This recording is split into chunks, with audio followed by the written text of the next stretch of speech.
Graças a Deus, meus amigos, eu quero dar sequência à realidade da nova criação e falar sobre a nossa nova realidade, tá?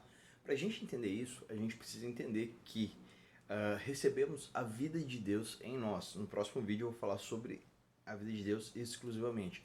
Mas para agora, eu quero que você tenha em mente 2 Coríntios capítulo 5, verso 17, que vai dizer assim: se alguém está em Cristo, é uma nova criatura. As coisas velhas já passaram e eis que tudo se fez novo. E para deixar isso mais claro ainda, lá em Colossenses, no capítulo 2, a partir do verso.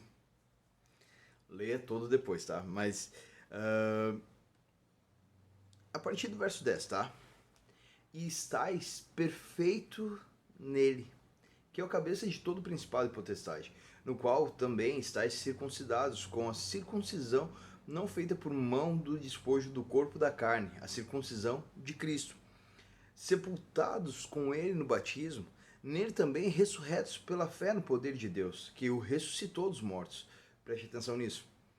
E quando vós estáveis mortos em vossos pecados e na incircuncisão da vossa carne, ele vos vivificou juntamente com ele, perdoando-vos todas as ofensas, havendo riscado a cédula que era contra nós nas suas ordenanças, o qual de maneira nos era contrário, o qual de alguma maneira nos era contrário, e a tirou do meio de nós, cravando-a na cruz, e despojando os principados, potestades, os expôs publicamente, e deles em si mesmo triunfou. O que esse texto está falando, né? Está falando um monte de coisa. Vamos entender ele. Esse texto está dizendo assim que aquilo que Jesus fez em nós, ele, ele, ele mudou a nossa condição, sabe? E Hebreus vai dizer que pelo poder do seu sangue, ele aniquilou o poder do pecado. O que isso quer dizer? Que Jesus pegou todo o nosso pecado, o escrito de dívida que era contrário a nós.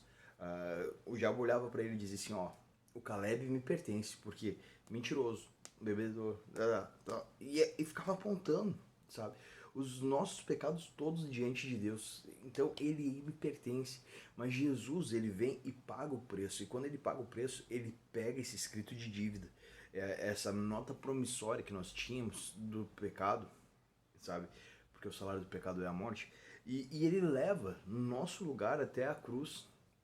E quando ele leva isso para a cruz, ele está trocando a vida de santidade dele, assumindo a nossa vida de pecado, para que nós pudéssemos assumir hoje a vida de santidade dele. Então vamos deixar isso muito claro aqui para a gente entender bem.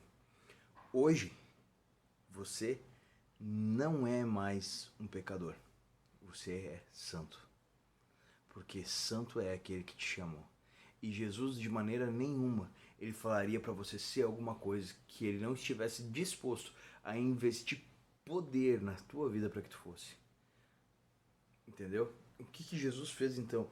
Ele aniquilou o poder do pecado na nossa vida e nos deu a capacidade, através do seu sangue, de sermos santos, justos e irrepreensíveis, sabe?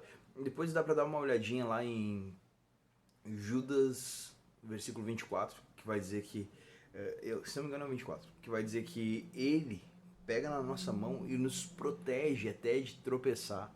Também dá para dar uma olhadinha lá em 1 João, também, que vai dizer assim que aquele que é nascido de Deus não peca. Aí as pessoas vão tentar deixar de uma forma mais leve, dizendo assim, não vive na prática do pecado. Mas não, o texto está dizendo não peca. No grego original está dizendo não peca.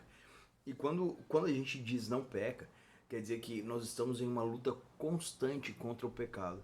E essa luta só somos capazes de vencer a partir do momento que nos apoiamos naquilo que Jesus fez. E quando nós nos apoiamos no que Jesus fez, nós recebemos dele o, o poder para vencer o pecado. Somos perfeitos?